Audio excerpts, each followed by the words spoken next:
கேள்வி பார்வையாளருக்கு வணக்கம். இன்றைய நேர்காணலில் நம்மோடு இணைந்திருப்பவர் தமிழ் தேசிய மக்கள் முன்னணியின் மீதா பாண்டியன் அவர்கள். சார் வணக்கம். சார் வணக்கம். சார், சேலத்தில் ஒரு 2 விவசாயிகள் குறிப்பாக பார்த்தோம்னா ஈடியால் மிரட்டப்பட்டதாக பல்வேறு கருத்துக்கள் சமூக ஊடகங்களில் வருது. குறிப்பாக பாஜக மாவட்ட தலைவராக சேலம் மாவட்ட இளைஞர் அணி செயலாளர் கூட இதில் நேரடி தலையிட்டிருக்காரு. அவருக்காக ஈடி வருது. பாஜக பின்புலத்தில் இருந்து இந்த 2 விவசாயிகளை தொடர்ந்து அச்சுறுத்தல் நடந்ததாக சமூக ஊடகங்களில் கருத்து வருது. இது எந்த அளவுக்கு உண்மைத்தன்மைங்க சார்? சேலம் மாவட்டம் ஆத்தூர் வட்டம் ராமநாயக்கம்பாளையம் என்கிற ஊர். அங்கே 2 பேர் அண்ணன் சகோதரர்கள், கண்ணையன் கிருஷ்ணன் என்கிற 2 பேருடைய நிலம். ஒருத்தருக்கு 3 ஏக்கர் சொந்தமாக இருக்குது, அவருக்கு வாரிசுகள் கிடையாது. இன்னொருத்தருக்கு 2.5 ஏக்கர் இருக்குது, அவருக்கு வாரிசெல்லாம் இருக்காங்க. அந்த வயலில் 2 பேரும் விவசாயம் செய்கிறாங்க. பக்கத்தில் இருக்கிற வயக்காடு குணசேகரன் என்பவருடைய வயக்காடு. அவர் குணசேகரன் பாரதிய ஜனதாவுடைய சேலம் மாவட்ட இளைஞரணி செயலாளராக இருக்கிறார். அவர் இந்த நிலங்களை கைப்பற்றணும், ஆக்கிரமிக்கணும், இது மாதிரி நிறைய பண்ணியிருக்கிறார். அவர் விசாரிக்கும் பொழுது இது மாதிரியான ஆக்கிரமிப்பு வேலையில் அவங்க குடும்பமே ஈடுபடுது அப்படின்ட்டு.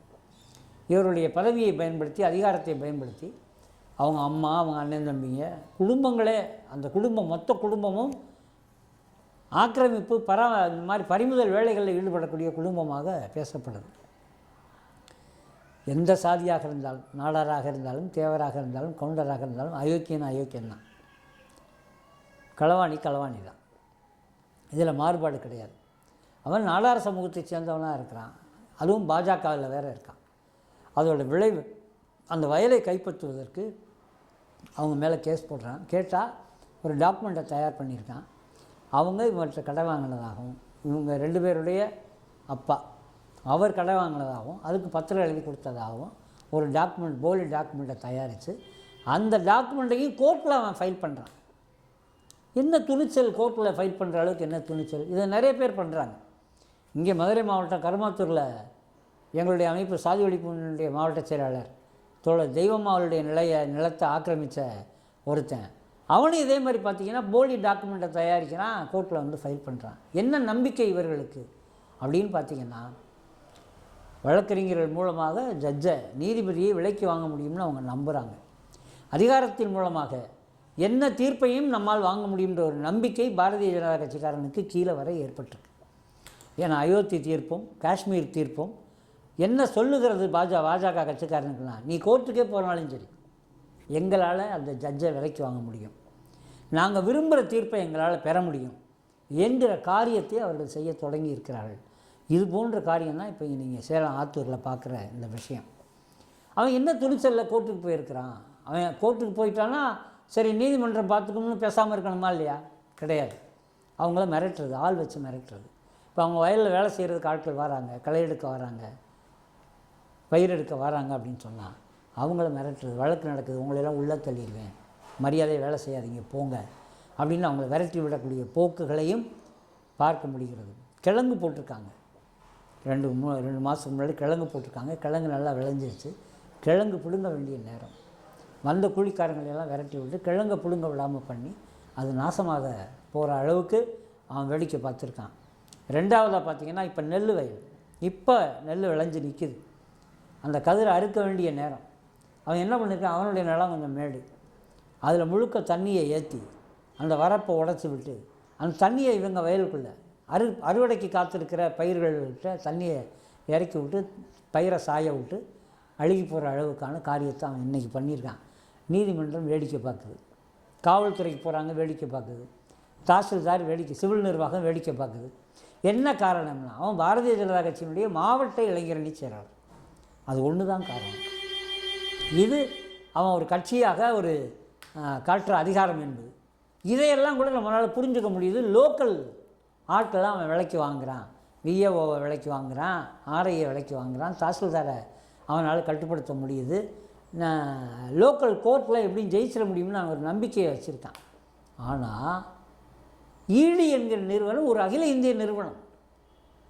வருவாய்க்கு மீறிய சொத்து சேகரிப்பது, தவறாக சொத்து சேர்ப்பது, வருவாய் அளவுக்கு மீறிய சொத்து வைத்திருப்பது, இதையெல்லாம் பார்த்து ரெய்டு விட்டு கண்டுபிடிச்சி எப்படி சொத்து சேர்த்த, கணக்கு வழக்கு இருக்கா, உன்கிட்ட பில்லு இருக்கா, ரெக்கார்டு இருக்கான்னு கேட்டு அவங்களுக்கு ரெய்டு விட்டு சோதனை செய்து அவர்களை சரிபார்த்து அவர்கள் மீது நடவடிக்கை எடுப்பது என்பது ஈடியினுடைய வேலை.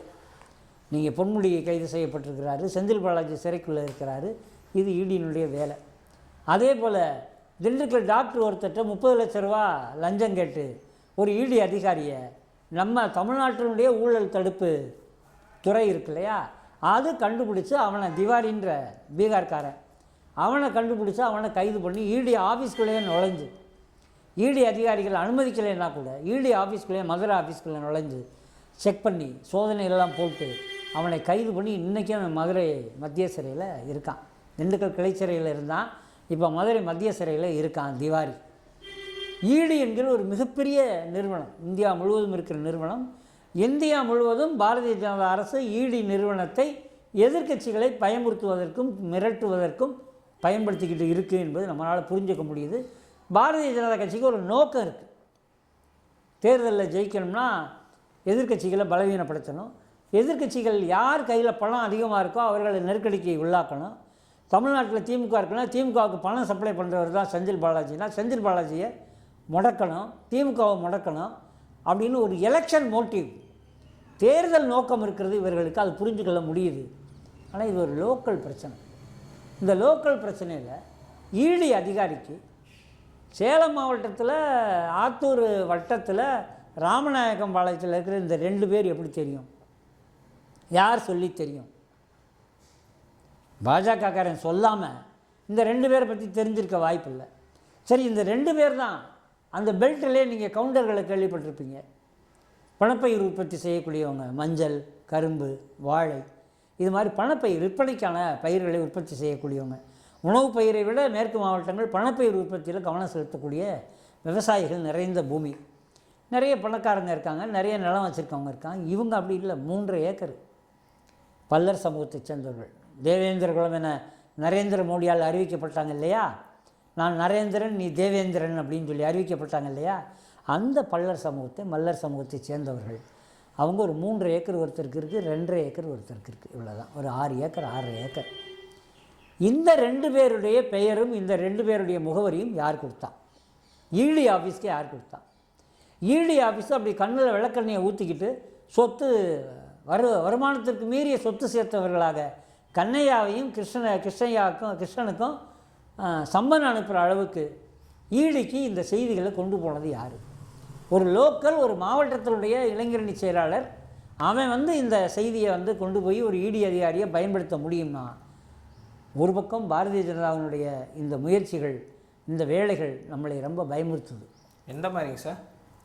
ஒரு ஈடி அதிகாரியவே சம்மன் அனுப்ப வைக்கிறது இருக்குல்ல, நீங்கள் சம்மன் அனுப்ப வைக்க முடியுமா? இப்போ நம்முடைய மஞ்சமேடு காலனிலையும் கோமஸ் பாளையத்துலேயும் இருக்கிற கார்ப்பரேஷனில் வேலை பார்க்கக்கூடிய ஒரு துப்புரவு தொழிலாளிக்கு சம்மன் வருதுன்னு வச்சுக்கோங்க. என்ன சம்பளம் வரும்? வட்டிக்கு வாங்கின பணத்தை பறிமுதல் பண்ணி கொடுத்து பறிமுதல் செஞ்சாலும் வேறு வழி இல்லாமல் ஏடிஎம் கார்டோட மொத்தமே வீட்டுக்கு வரக்கூடிய நம்ம ஆளுங்க அதிகபட்சம் போனால் சரக்கு அடிக்கிற காசு வச்சுருப்பான். அவனுக்கு சம்மன் வந்தால் என்ன செய்வீங்க? அதை எப்படி பார்ப்பீங்க?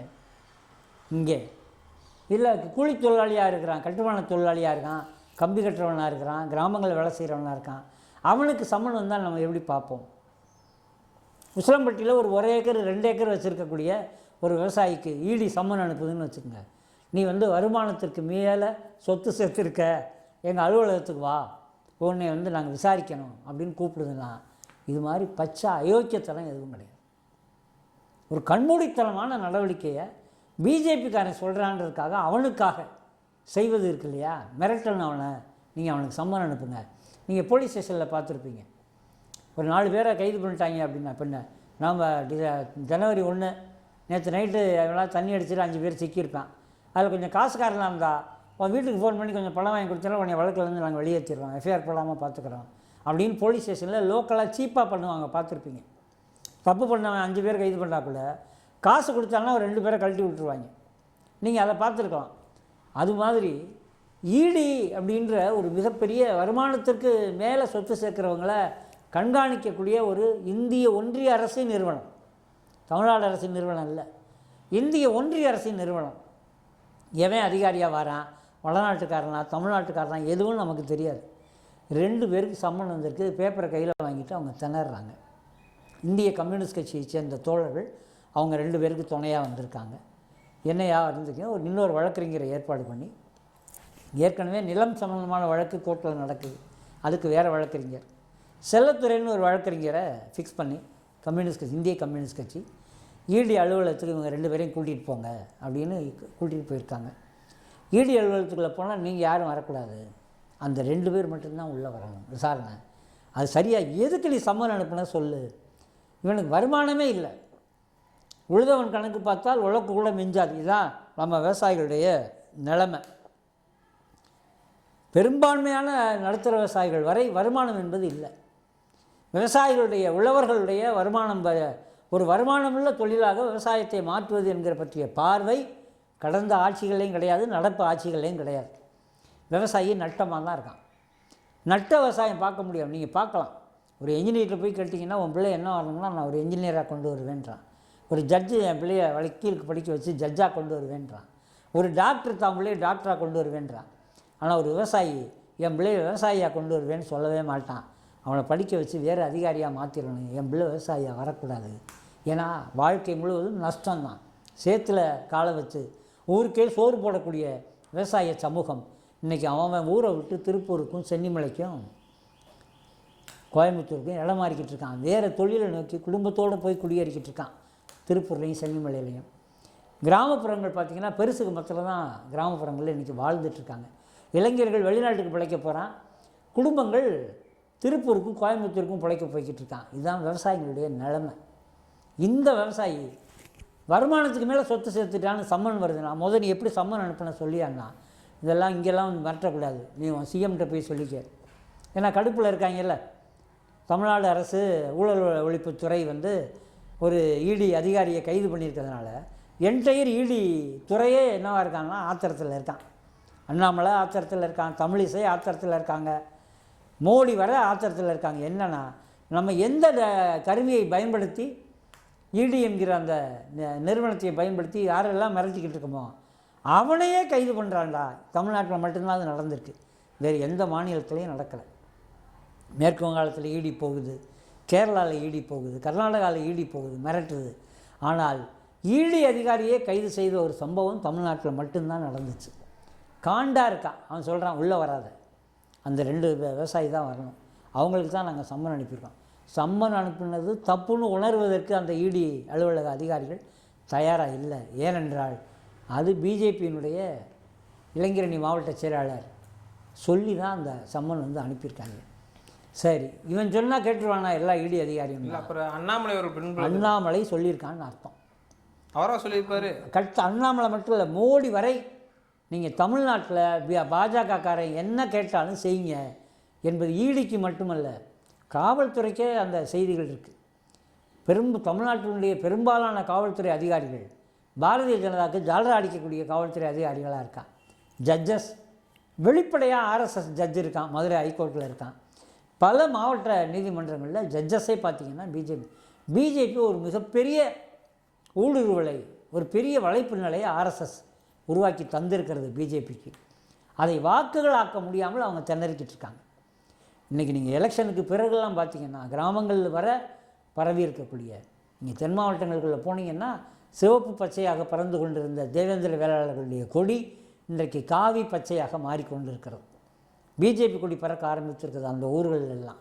அவன் தலைமை சொல்கிறான் அப்படின்றதுக்காக நான் ஆர்எஸ்எஸ், நான் பாரதிய ஜனதா, நான் இந்து என்கிற குருட்டுத்தனமான ஒரு கருத்தியலையும் அரசியலையும் தலைவர் சொல்கிறான்றதுக்காக ஏற்றுக்கிட்டு அந்த சமூக மக்கள் தங்களுடைய சொந்த அடையாளத்தை சிவப்பு பச்சை கொடியை இழந்து காவி பச்சை கொடிக்கு ஆளாயிட்டிருக்காங்க. தென் மாவட்டங்களுடைய தேவேந்திர சமூகத்தினுடைய கிராமங்களில் பூரா இதை இப்போ பார்க்க முடியுது. ஏன்னா இவர் தான் மேலே இருந்து சொல்கிறார்ல, பாருங்கள், இந்தியா 100 கோடிக்கு மேலே இருக்கிற ஜனங்க இருக்கிற ஒரு நாடு. அவர் தமிழ்நாட்டுக்குள்ளே ஊடுருவி பார்த்து ஒரு ஜாதியை கண்டுபிடிச்சி அந்த ஜாதின்றது தேவேந்திரன் இருக்குது, நீ தேவேந்திரன், நான் நரேந்திரன். என்னடா ரைம் தானே அது, நரேந்திரன் தேவேந்திரன் 2. நீ என்ன கேட்குற, ஒரே சாதியை அறிவிக்கணும்ன்றியா, தேவேந்திர குலம்னு அறிவிக்கணும்ன்றியா, தேவேந்திர குலம்னு ஒன்று நீ என்ன அறிவிக்கிறது? 1920 அவங்க தேவேந்திர குலம் தான் தங்களை அறிவிச்சுக்கிட்டு இருக்காங்க. தேவேந்திர குல வேளாளர்கள் தான் அவங்க மாநாடு நடத்திக்கிட்டு இருக்காங்க. தேவேந்திர குல அரசியல் அவங்க பேசிக்கிட்டு இருக்காங்க. இவன் புதுசாக அறிவிக்கிறான். ஏன்னா இங்கேருந்து தலைவர்கள் 2 கேளப்பயலுக்கு போய் எங்களை ஒரு சாதியை அறிவிங்க. நீ ஏற்கனவே அறிவிக்கப்பட்ட ஆள் தான். உன்னை யாரும் வந்து தனியாக காலாடின்னு கூப்பிடல, பல்லர்னு கூப்பிடல, குடும்பேன்னு கூப்பிடல. தேவேந்திர சமூகம்னு அழைச்சி மாநாடுகள், நிறைய மாநாடுகள் 1925-30லேருந்தே நடக்குது. தேவேந்திர குல வேளாளர்னு. அதுவே மேல் சாதி மனோபாவத்தினால வரக்கூடிய பெயர். நான் மேல் சாதி, நான் பட்டியல் சாதியில் இருக்க முடியாது அப்படின்னு சொல்லிட்டு அந்த கிளைம் வந்து அவனை அறிவிக்க வச்சு ஏமாற்ற வச்சுருக்கு அந்த ஜனங்களை. தலைவன் சொல்கிறானுக்காக ஏமாந்து போய் நிற்கிது அந்த சமூகம் இன்றைக்கி. அப்படி ஏமாத்துகிற சமூகம், ஏமாற்றப்படுற சமூகமாக அந்த சமூகம் இருக்கிறது. மேலும் மேலும் ஏமாற்றுவதற்கு இந்த மோடி அரசு மேலேருந்து கீழே வர சொல்லிட்டான். என்ன வேணாலும் செய், எங்கள் கட்சிக்காரன் வருவான், பாஜகன்னு வருவான், இந்து முன்னணின்னு வருவான், அனுமன் சேனான்னு வருவான், பிள்ளையார் சதுர்த்தின்னு வருவான், நாளைக்கு அனுமன் சதுர்த்தின்னு வருவான். ஆக பக்தின்ற பேரில் எவன் வந்து உங்கள்கிட்ட கேட்டாலும் சரி, 5 பேர் வந்துட்டான்னா போலீஸ்காரன் கை நடுங்குது. ஏன்னா மத்தியில் பவரில் இருக்கான், நாங்கள் தெரியும்ல அப்படின்றான். உங்களால் ஸ்டாலின் வந்து மாநிலத்திலான இருக்காங்க. மாநில அரசு தன்னுடைய காவல்துறையை கராராக கட்டுப்படுத்தி அதிகாரத்தை செல்வாக்கு செலுத்த வேண்டிய அவசியம் இருக்குது. இது கோட்டை விடுறதனுடைய விளைவு பிஜேபியினுடைய செல்வாக்கு, பிஜேபி அரசனுடைய செல்வாக்கு தமிழ்நாட்டினுடைய காவல்துறை அதிகாரிகளுடைய மண்டைகளுக்குள்ளே புகுந்து நிற்கிது. அதோட விளைவு தான் ஈடி அதிகாரியை சம்மன் அனுப்புகிறான். இது அண்ணாமலை சொல்லாமல் ஹெட் குவார்ட்டர் இருக்கு இல்லையா, இந்திய ஒன்றியத்தினுடைய ஹெட் குவார்ட்டர், அது பச்சைக்கொடி காட்டாமல் இருக்காது. இந்த நீங்கள் பார்த்துருக்கலாம்ல, அந்த அம்மா நிர்மலா சீதாராமன் தமிழ்நாடுன்னு சொன்னோடனே மூஞ்சில் எள்ளுங்கொள்ளும் அடிக்குது. தமிழ்நாடு, பெரியார், இந்த 2 பேரை கேட்டாலே நிர்மலா சீதாராமன் மூஞ்சில் எள்ளுங்கொள்ளும் அடிக்குது. தமிழிசை, ஆளுநர் ரவி, அண்ணாமலை, மோடி வர எரியுது. அப்படியே நாடாளுமன்றத்தில் பெரியார்னு ஒரு வார்த்தையை பயன்படுத்திடுறாங்கன்னா அந்த பெரியாருங்கிற பேரை நீக்கணுன்றாங்க நாடாளுமன்றத்தில். எதுக்குடா நீக்கிறீங்க? கண்ட இந்த தேசத்திற்கு துரோகம் பண்ணவன், இந்த நாட்டை காட்டி கொடுத்தவன், இந்த நாட்டில் விடுதலை போராட்டத்தில் பங்கெடுக்காதவன் பேரெல்லாம் பதியப்படும் பொழுது பெரியாருடைய பெயர் நாடாளுமன்றத்திலிருந்து நீக்கப்படுது. ஆக தமிழ்நாட்டினுடைய சுயமரியாதை அரசியல், மக்களுடைய சுயமரியாதை அரசியல் அந்த தொடர்ச்சி இன்னும் பயமுறுத்துது. இதை பயன்படுத்திக்கணும் திமுக. பெரியார் இயக்கத்தினுடைய ஒரு வளமான வேலை என்பது தமிழ்நாட்டில் இருக்குது. அதை திராவிட முன்னேற்ற கழகம் ஒழுங்காக பயன்படுத்திக்கணும். இடி அதிகாரி, இந்த இடி அதிகாரியின் மீது SC/ST act Bayan, SC/ST act படி, சட்டப்படி இடி அதிகாரி கைது செய்யப்படணும். பாஜகவினுடைய அந்த இளைஞரணி செயலாளர் குணசேகரன் கைது செய்யப்படணும். அவர்களுக்கு யாரெல்லாம் துணையாக இருந்தார்களோ, பட்டியல் சமூக பல்லர் சமூகத்தின் மீது தாக்குதலும் நெருக்கடியும் உளவியல் நெருக்கடியும் கொடுத்த பாஜக மாவட்ட செயலாளர், இளைஞரணி மாவட்ட செயலாளர் குணசேகரன் இடி அதிகாரி, இடி அலுவலகத்தைச் சேர்ந்தவன், சம்மன் அனுப்பினவன், சம்மனை கொடுத்தவன் உட்பட பட்டியல் சமூக மக்களை அச்சுறுத்துகிற போக்காக இருக்கிறது. அவர்கள் மீது SC/ST வன்கொடுமை தடுப்பு சட்டத்தின் மீது வழக்கு பதிவு செய்து கைது செய்யப்படணும்னு தமிழ்நாடு அரசை கேட்குறோம். தமிழ்நாடு அரசு வேங்க வேல் மாதிரி தூங்கிட்டு இருக்கிறேன். தயவு செய்து இந்த விஷயம் என்பது மதுரையில் எப்படி இடி அதிகாரி மேலே வழக்கு போட்டு சிறையில் வச்சுருக்கிறீங்களோ அதே போல் சேலத்தின் மீது சம்மன் அனுப்பியிருக்கிற இடி அதிகாரி கைது செய்யப்பட்டு சிறைச்சாலைக்கு அனுப்பப்படணும். பாஜக மாவட்ட செயலாளர் சிறைச்சாலைக்கு அனுப்பப்படணும். இது மற்ற எல்லாருக்கும் பாடம் அமையணும். இடியை வச்சு அச்சுறுத்துவது என்கிற அந்த வேலை இருக்கு இல்லையா, அது நிறுத்தப்படணும். எலெக்ஷனாக இருந்தாலும் சரி, எலெக்ஷனுக்கு நீ நெருக்கடி கொடுக்கறதா இருந்தாலும் சரி, விவசாயிக்கு நெருக்கடி கொடுக்க, இன்றைக்கி ஒரு சாதாரண விவசாயிக்கு நெருக்கடி கொடுப்பதற்கே இவன் இடியை பயன்படுத்த ஆரம்பிச்சிட்டானா, இவன் எதுக்கு பயன்படுத்த மாட்டாங்க? பாஜக சொன்னால் இடி அதிகாரி சம்மன் அனுப்புவான்னா நாளைக்கு யாருக்கு சம்மன் அனுப்ப மாட்டாங்க? அதனால் மிக தமிழ்நாட்டு இளைஞர்கள் எச்சரிக்கையாக இருக்க வேண்டிய அவசியம் இருக்குது. இந்த இடி நிறுவனம் நம்பிக்கையற்ற நிறுவனம்.